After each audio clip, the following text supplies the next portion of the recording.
Saiki sing tukang maling, tukang zina ku ning dalan-dalan. Ana kiai muangkel fenomena banyak perzinahan. Ngamuk ning nggon ngaji. Zaman akhir akeh wong zina, akeh wong maling. Mbah sing teng mriki nak ngandani nggih sing terkait.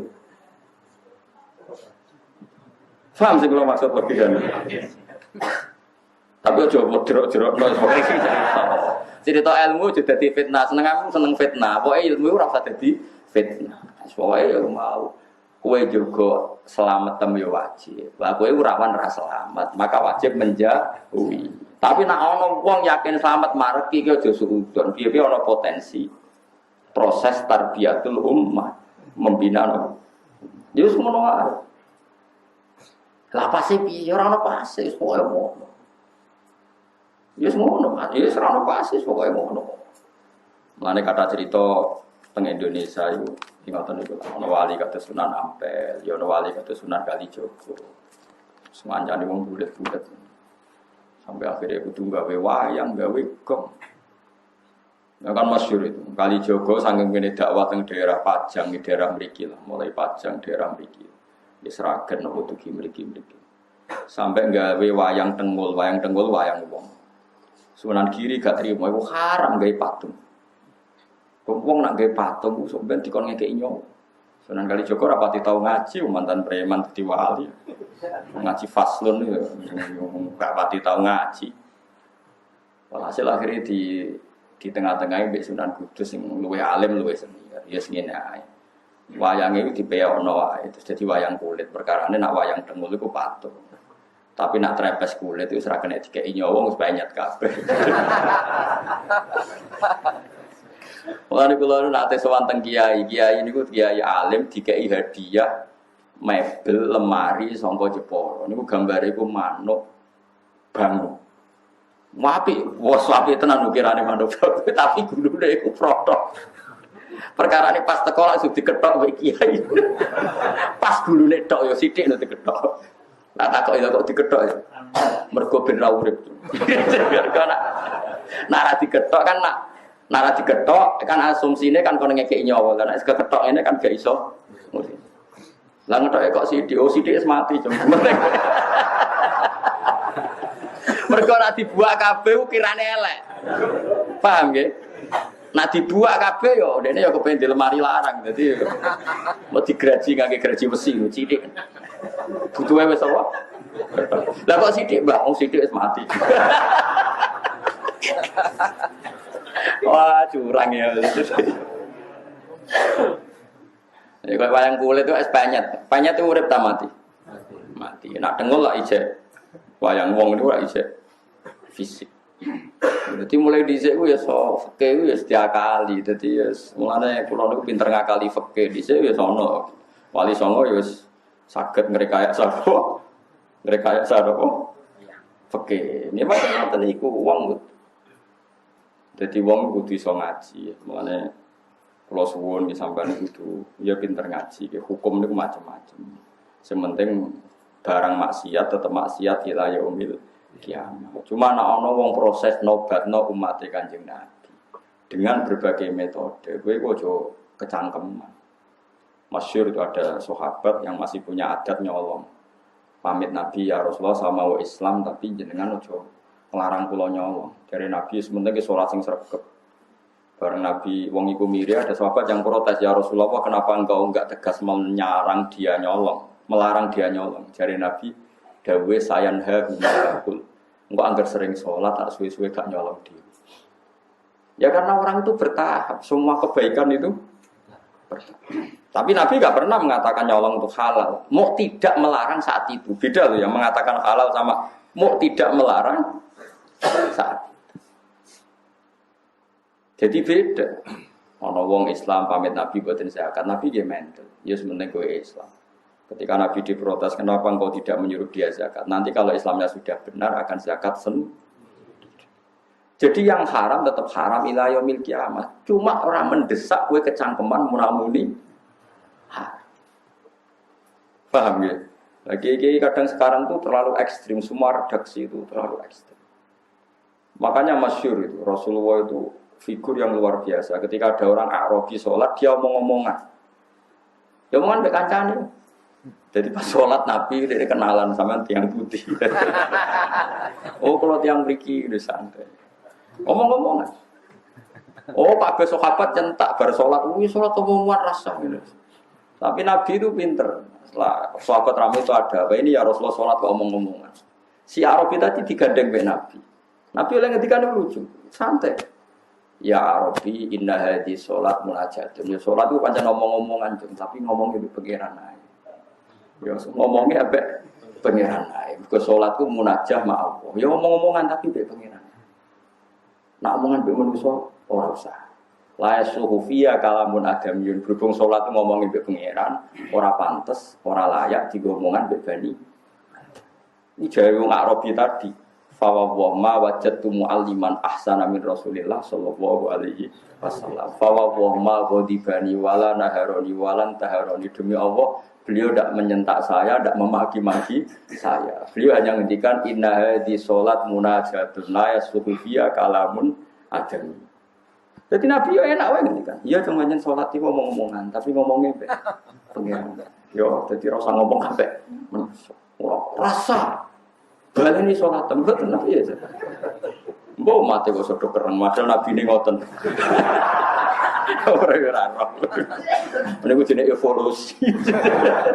Dadi Nabi ne bijak kena umate wis rapati napa? Ya mergo kurang ilmu, rata-rata ora bijak kurang apa? Kerenge didhisikno.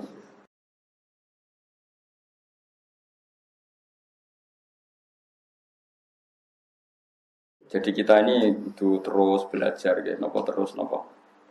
Meskipun hal-hal yang mungkin kita duga dulu itu kontroversi, tapi sekarang itu kelihatan penting.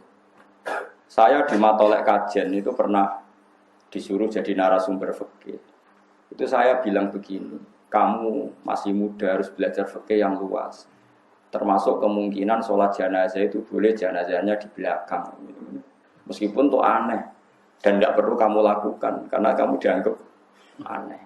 Tapi itu zaman Imam Nawawi yang ngarang Majmu' sudah dibicarakan. Jenazah di depan itu syarat sah atau adat. Mulai dulu lama bilang hanya adat. Hakada wajadna dzalika salafan wa khulafan. Panjen kita nak nyolati jenazah normalnya jenazah di depan. Tapi itu hanya adat. Enggak bisa kamu katakan syartus sihah syarat sah. Fa innal janazata laisat biman ziratil imam. Karena jenazah itu tidak imam, kenapa harus di depan? Ayo kok nak mentah kan. Saiki jenazah kok ngarep alasane opo? Ora imam kok didakok. Ngarep. Berhubung ra imam kok buri ora apa-apa, ora imam kok kudu kok ngarep. Ya tapi ora usah mbok lakoni. Ora usah. Tapi ini tetap penting. Sekarang kelihatan penting dalam konteks Arab Saudi. Itu ada di kitab Mahali. Saya mencari nanti di kitab Mahali. Kitab Mahali itu di atas kitab Fathul Wahab. Biasanya kalau dalam pondok itu kan kastanya kan Fathul Qorib, Fathul Mu'in, Fathul Wahab terus Mahali. Saya termasuk pengajar kitab Mahali. Jadi kan bantah aku ya iso mbok ukur ilmumu. Misalnya kene takrib Pak wis ning Mahali. Iki ora urusan sombong, nek bantah ukur dhewe mau mergo takrib Fathul Mu'in, Fathul Wahab Mahali. Kena bantah ya ukur maksudnya. Ukur bar ngliwati mau. Bar ngliwati Fathul Qorib, Fathul Mu'in, Fathul Wahab bariku kowe golek aku. Ayo Gus bapak ya debat gak apa-apa. Itu di kitab Mahali diterangkan. Ketika seperti itu kita hanya mengatakan jenazah ya sudah di depan. Memang seperti dulu ya seperti itu jenazah di depan. Tapi kamu jangan meyakini harus di depan karena fainal janazata laysat bimanzilatil imam. Jenazah itu tidak imam. Sekarang terbukti dalam konteks Arab Saudi. Dulu ketika saya kecil itu sering diceritani bapak saya yang haji. Kalau tiap maktubah itu ada jenazah yang dibawa ke depan untuk disolatkan di masjid haram. Paham ya? Jelas ya? Kita sepakatkan di sejarah seperti itu. Sampai ada tragedi yaitu ada senjata senapan laras panjang dibungkus ala apa? Jenazah kemudian dibawa ke depan. Ketika pas disolati para teroris ini mau menggunakan senjata itu untuk nembakin apa? Jamaah. Itu peristiwa tahun pinten ya 7 berapa 78 atau 82 pokoknya pernah itu terjadi. Pernah tahu dengar sama cerita itu. Terus sekarang di Arab Saudi tiap maktubah yang nate haji nate umrah tiap maktubah ada sholat jenazah enggak? Enggak, sama jawab saja. Ada kan? Sekarang loh. Ada enggak? Ada. Jenazahnya di mana? Enggak di depan apa di belakang? Di belakang, tetap di kamar jenazah. Aku tuh eling Imam Nawawi, cek mandi nih Imam Nawawi. Tapi ning Indonesia kira usah ngono. Jenazah pe gaya pisan kok ngarepe kok putus kok mburi. Wong Indonesia kan enggak mendesak untuk. Jadi Moskow jadi model ojo lakoni dosa gede. Mesti dalam konteks Indonesia ora usah. Tapi secara ilmu kowe ngerti nak jenazah ora imam. Mulane ra kudu kok ngarep. Paham ya? Bukti lagi salat ghaib. Jogja sama Surabaya timur mana? Timur mana? Ketika Pak Hasyim kapundhut di Malang atau di Jakarta, orang Aceh boleh enggak nyolati ghaib? Kan jenazahnya di belakang. Jadi ini pentingnya ilmu. Pokoknya ilmu kamu percaya saja kalau jenazah itu tidak imam. Cuma kalau adatnya di kampung kita depan ya di depan. Ya sudah gitu aja, enggak usah. Terus kowe saking gobloknya, "Wih, ini syarat sah. Kalau enggak begini enggak sah." Jahil anta berarti. Bodoh. Paham ya? Itu biasa aja. Paham ya? Pemenang terima kepala kok. Dia jari Mustafa geger itu. Nak sirah itu tempat di atau begini kan? Utara masalah. Biasanya di Mosoro gue. Gitu loh, mesti gitu ya mas. Nah kan, lor ada deh. Mustafa aja gak terima kata saya gitu. Nah datang lagi sirah tentang lor gitu. Apa separuh? Lanang itu. Kan lanang gitu. Gitu. Oh gitu loh. Nggak sampai lanang. Lor. Nah teng daerah kula lor kabeh. Mriki alhamdulillah wonten lor wonten gitu. Nah cara kula ya ora masalah, karena ya ora imam mampus. Ya tapi sing fanatik nggih kuwathek. Wong kula niku wis kiai unit bolak-balik nak teng daerah kula nggih enak lah masih banyak orang alim. Wonten. Kula ge nate nyolati jenazah sirahe iku ning lor. Keluargane kebetulan rada aneh, setuju sirahe iku ning kidul. Ya jenazah lanang. Ambek mudin tengen kula ora trimo. Kene mulai dhisik kiai kene iku luar terus kok aneh-aneh ning gitu. Jare keluargane. Mboten kiai kula kedadak gitu. Lah kula calon imame kula jek guri. Padahal sing imami mengke kula. Aku terus omong Pon tek yang lor teng kidul. Wong kula kaul jenazah kok guri wae roh meneh trimo lor mek kidul lho. Lan wis niku jenenge Gus Bak pun sami napa. Mana ada ilmu sholat luar bek kidul, semua jenazah kok guri, aku roh kaule, paham ya? Mungkin Abdul Wahab terus Ali, bariku boleh ikut loh. Mohon Gus imbang, mari berdebat, no. Tapi yang ngaji mahali khatam bolak balik, becek latihan ya kamu. Jadi ilmu itu tetap penting meskipun tidak harus kamu lakukan karena kalau kamu lakukan jadi fitnah Rasulullah pun tidak senang karena fitnah itu Rasulullah tidak senang. Sehingga kalau kamu melakukan itu di Indonesia maka hukumnya fasik karena Anda menjadikan fitnah. Tapi kamu harus tetap yakin bahwa jenazah di depan itu tidak syarat sah karena dia tidak imam. Soal ngakoni tapi rasa kecangkeman itu syarat sah. Buktinya sekarang di Mekah, kabeh jenazah ditakoni kamar mayat, padahal ada sholat jenazah. Karena kalau ditakok di depan kita bayang kan, ruwete musim haji. Ruwet ora? Indonesia kan gak ruwet. Wong imame dadi lakon ya pasiku, mayite dadi lakon pasiku, udah kok guri kan ya sakake kan. Jadi wong kudu mikir, karena nanti kalau jadi fitnah, haramnya itu bukan karena apa-apa, karena ini jadi nopo. Cuma kamu secara ilmu tetap yakin kalau itu tidak syarat sah. Ya, kamu harus yakin secara ilmu tidak syarat sah. Dia gak imam. Kalau berapa ada nyolati jenazah. Kadang ya ono sing fanatik nak wedok iku. Para bokong gitu kan. Nak lanang iku. Para sirah ya dekati napa jenenge? Ndak. Apa bunda. Nak sing fanatik ngoten. Ono imam jenazah itu wedok. Lah imame iku menawa imam kadang nggih sepon wis ra mikir ngermaju. Ini dicekel di benerno. Nah aku mboten nate kan. Sebab karep-karep. Lah nek sing imam fanatik tak kok. Kan biasa nak kitab kan kok dilihat desa kan gak paham. Niki lanang apa wedok? Jalur Bang. Ngatur posisi wae. Dekati napa? Wah, kuda. Nak wedok dekati apa ben? Boleh ben wis. Lah kan tahu dadi imam lho. Terus sampai jam mati di sholat rukun. Pino tenan yakin saya. Lah sing jalur nang sepuro ora mesti di sepuro pangeran. Kula niku mun gadah jatah ngimami kathah wonten tiang-tiang sepuh sing wis wasiat tau nak mati sing nyolati Gus Bae kula wong-wong ngel-ngel wong tenan wasiat kok eleke ngono. Kealasane jare wong hafal Quran ngalim iso nyafaati kula niku entuk akeh. Nate teng pandangan niku wasiat ngoten ora iki sebab itu kula sing gara-gara wasiat. Wasiat elek jare wasiat ngel-ngel wong. Tapi kalau teng omah nggih kepeksa. Nak parah ben ado mboten. Jadi paham ya, jadi ilmu itu di atas segala-galanya. Karena ini kita butuhkan. Andai kan tidak ada ilmu itu dicetuskan Imam Nawawi, maka dalam konteks Arab Saudi setiap jenazah harus di depan kayak apa susahnya.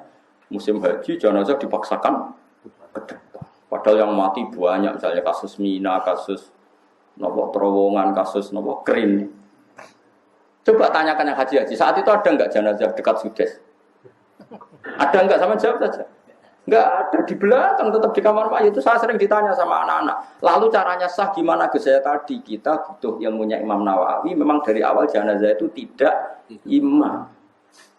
Meskipun kita ada akan melakukan itu di Indonesia, jelas benar mari fitnah. Tapi apapun kita sering melakukan itu di Indonesia, jangan yakini itu syarat sah. Makanya ilmu itu harus di atas segala-galanya. Ini ilmu nomor 1 fa'lam annahu la ilaha illallah. Ketika Allah mensifati zatnya termasuk yang dikenalkan apa? Iqra wa rabbukal akram. Alladzi 'allama. Allah itu zat sing mulang. Jadi mulang sifatnya Allah. Lalu ulama kudu seneng mulang. Allah mensifati zatnya itu alladzi 'allama, zat yang mulang. Artinya apa yang diperkenalkan adalah ilmu. Nah sekarang banyak kiai itu lebih seneng ibadah timbang ilmu. Itu ya jane rodok musibah. Saja nih, tapi timbang dia rapati iso ilmu ya ada ibadah. Fatwa melingkar malah tidak karu-karuan. Tapi sebetulnya ilmu dengan ibadah itu harusnya dulu ilmu. Karena ilmu ini penting. Yang mengawal ibadah itu ilmu.